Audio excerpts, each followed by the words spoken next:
Hello. Hi, everyone. First of all, I want to thank Svetlana for inviting me to show my work. I will give a small presentation. I'm just waiting for the slides to explain how this technology works and what I am going to do.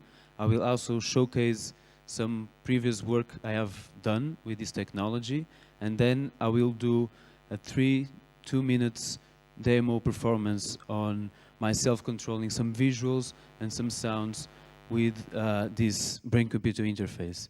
Can you put the slides, please? And I think I need a pointer to change the slides.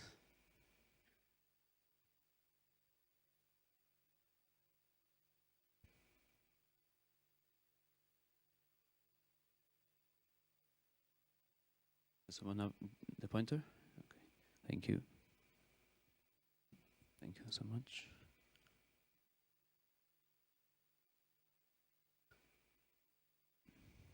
I can start talking before the slides.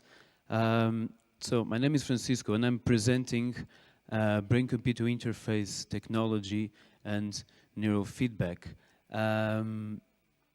My presentation will be about the frontiers of human expression and how humans can communicate nowadays without using their bodies. They can communicate and they can create with brain-computer interaction and straightforward with information that comes from their brains. Do I have the slides? That would be helpful.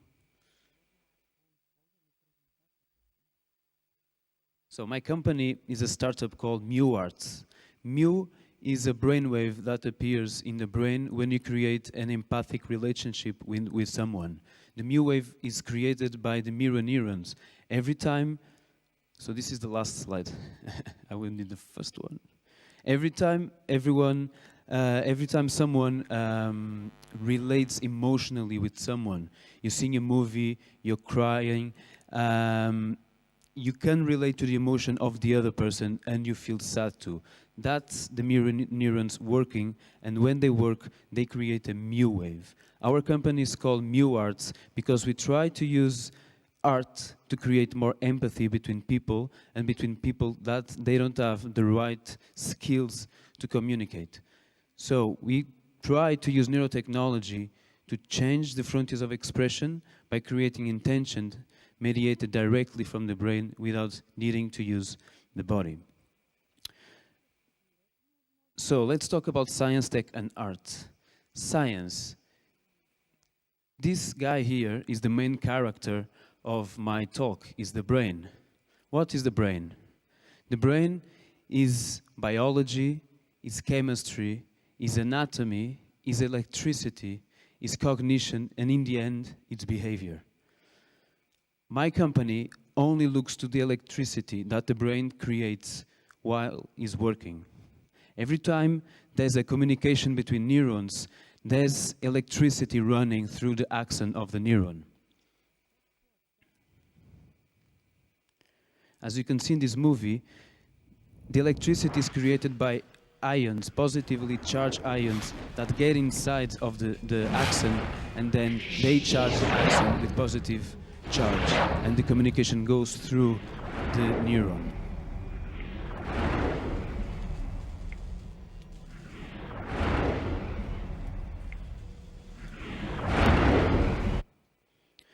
Let's talk about technology. What is this technology that I'm wearing today? It's an EEG, an electroencephalogram.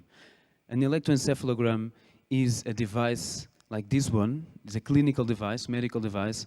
This one has 128 electrodes that can pick up in real time the electromagnetic activity of the human brain. This activity, we can only capture the activity or the cortical areas of the brain. There's many areas in the brain, but the only, and this is one of the limitations of this technology, the only information that we can pick up is from the cortical areas of the brain. When we pick up the information, we have this data, is raw data. If we don't have the right algorithms to decode this data, we cannot do anything with it.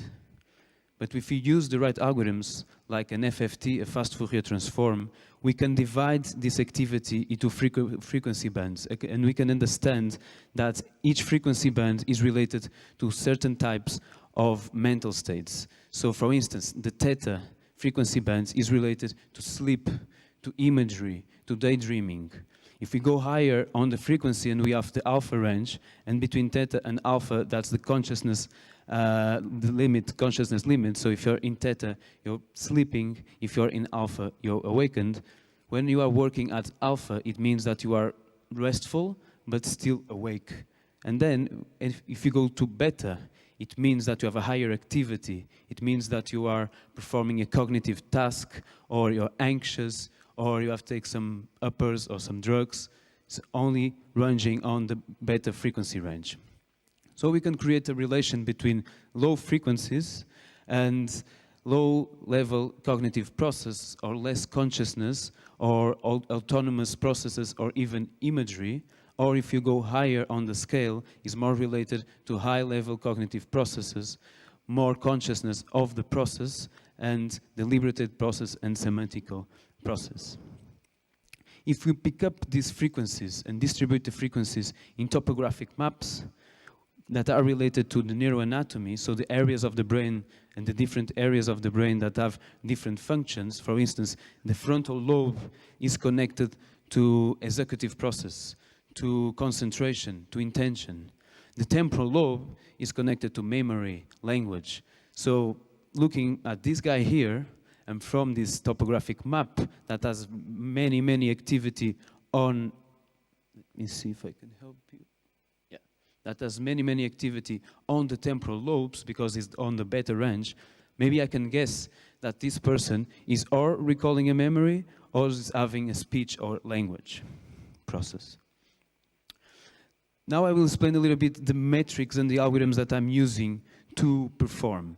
We only use 2 metrics because, as I said, this technology has some limitations and is only capturing the cortex activation. We only use a metric that we call a rational conscious metric, that with training you can control the metric, that is on the frontal lobe, and we are looking to the beta range.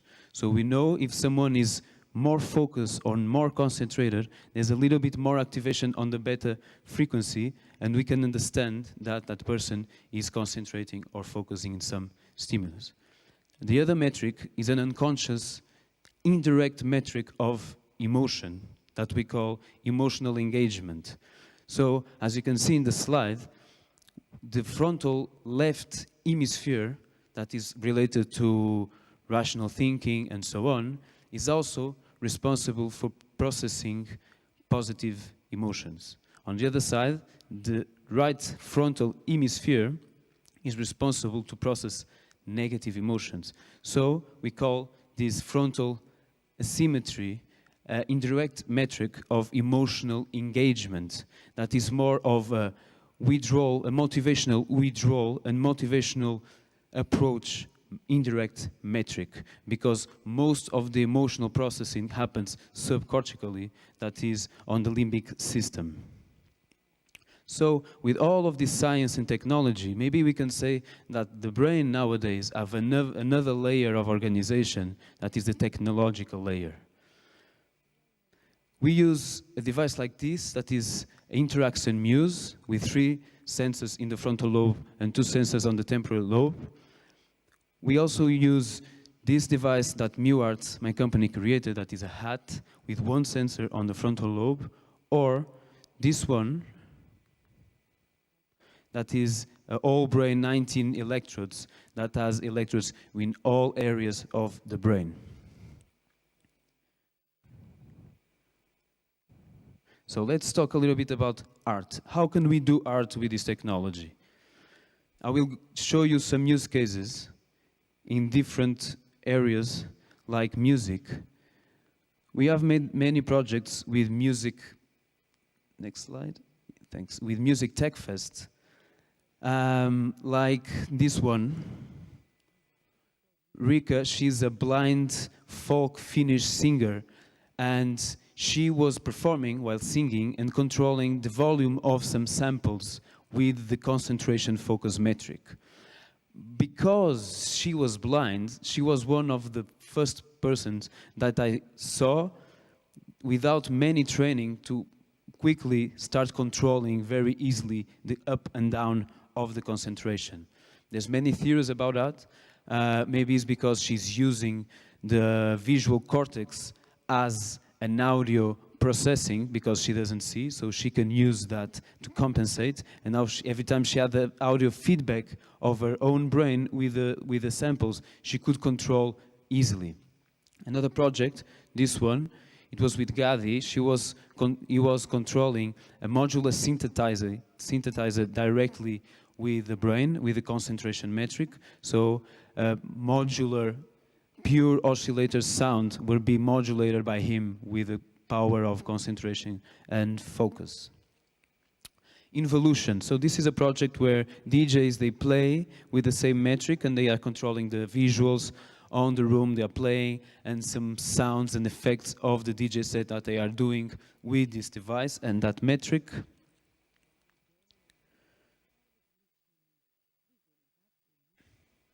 This is a small video as an example. So she's controlling the morphology of the light on the back and the pace of the sound on the back.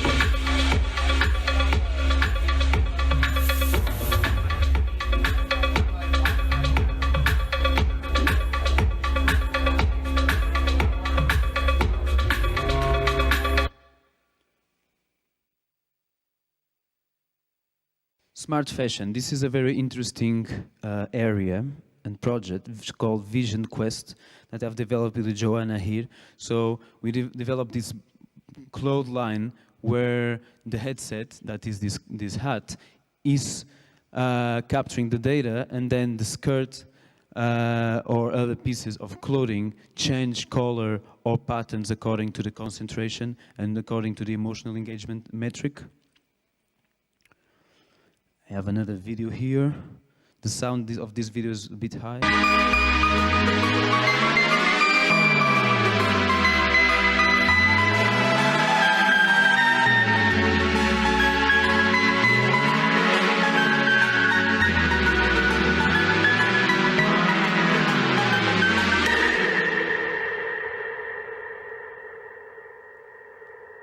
Okay. Audiovisual performances. One example is this one, Brain in Box. So on this performance, a writer he doesn't need to use the hand anymore. So he can write with his thoughts. So what's the rationale behind this? We divided the concentration metric up to 7 levels and we recorded phrases. Every time the writer concentrates up to the first level, one phrase is projected. Every time he concentrates to the second level, another phrase is projected. The sounds and the lights is mediated by the emotional engagement metric that he cannot control consciously. As you can see, some phrases are being projected, but every time, if you see here, it will appear as scrambled letters. That means that he didn't reach the threshold that he needs to reach to achieve the second or the third phrase to be projected.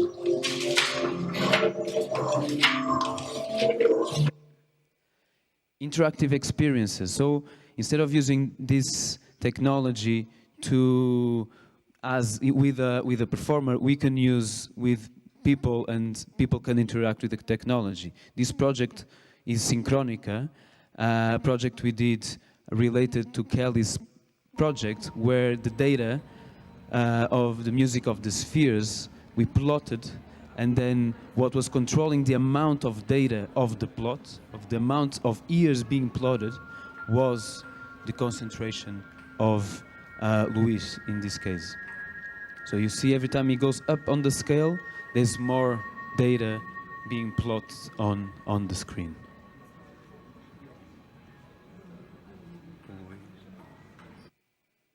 Taste discovery. This one is very interesting. So, sorry, back. we use the same concept, same rationale, while people are drinking. Because the mouth is one of the senses that we have, the taste, that is quickly being processed by our emotional brain and then by our frontal cortex that mediates all the emotions. We can pick up changes on the emotional engagement metric, and then those changes controls a painting, controls an immersive room around the dinner table, as people understand the difference between the different things that they are eating and the reaction they have to those things. This is an example how the visuals change. So as you see, every time there's a peak on the emotional engagement metric, the picture changes a little bit as an indicator that there's been variations on the metric.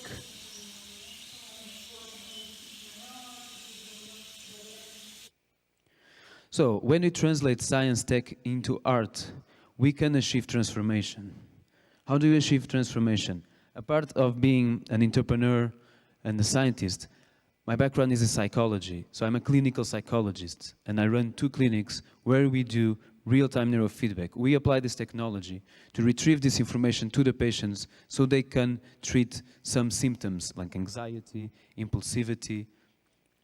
I will give you an example how the clinic works. It's the same rationale. But before doing the neurofeedback, we do an exam called quantitative electroencephalogram. So we compare to a database the different areas of our patient to understand if they are more activated or less activated and if they correlate to symptoms.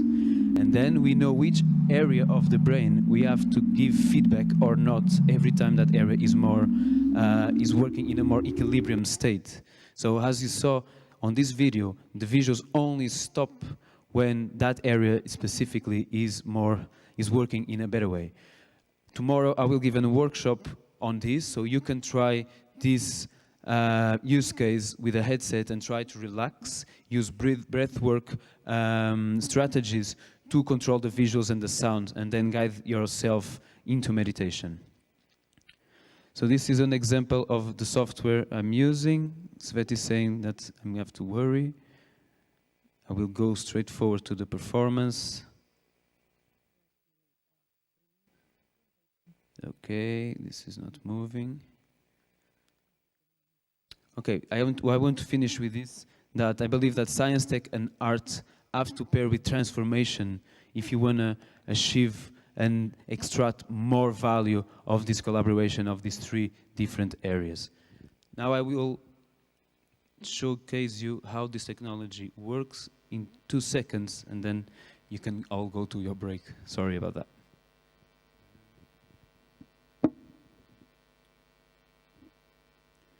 So as you can see, I don't know if you're seeing already.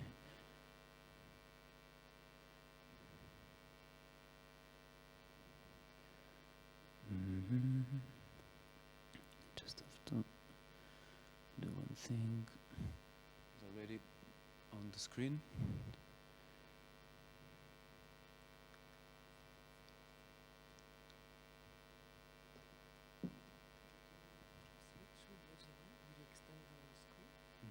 I'm doing that now. Is it extended? Okay, just a second, I'm going to.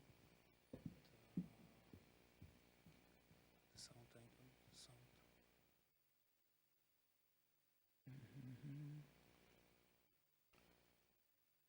I think the sound was okay already.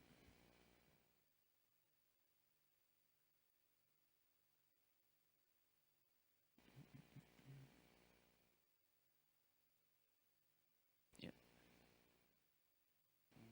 No sound. I'm not playing it. Are you receiving?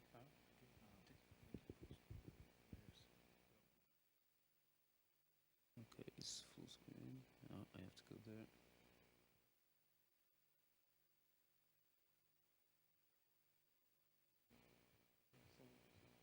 Okay. Let me just do one thing.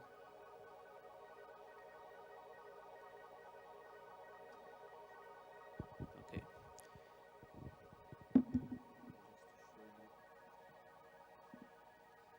So this is think you have to. Okay, you can see here. This yellow graph is the emotional engagement metric that you cannot control consciously, but the metric is there. You're always processing positively, withdrawal or approach processing to the stimulus you are interacting. Here on the right side, and this is the arousal and activation of my frontal lobe. This one is the one I will try to use to control the sounds and the visuals that are on in real time.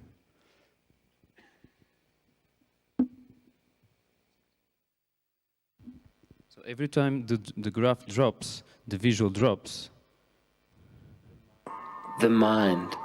Now I will try to go up. It's our link to consciousness, our thoughts, and as a byproduct, the expression of our soul. That free and unfettered aspect of being human that no one else has jurisdiction over. But as easily as the mind expresses the depths within, it remains easily lured into a false reality where thoughts become the object of attention and the source becomes forgotten. So every time It is here where some scientists and philosophers believe we have lost the true reality and in turn become products of our environment and culture. It wasn't until scientific study partnered with ancient rituals that they discovered that there might be a way to reconnect the soul and the mind more quickly and intimately. But are these just escapist tools? Or could they actually be a cure for the common human issue on this planet? The sleeping mind. Thank you very much. Thank you.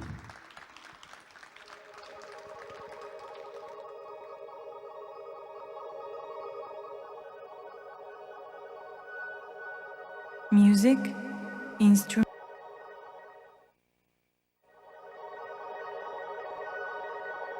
Music, instrument, voice, balance. Performance 4.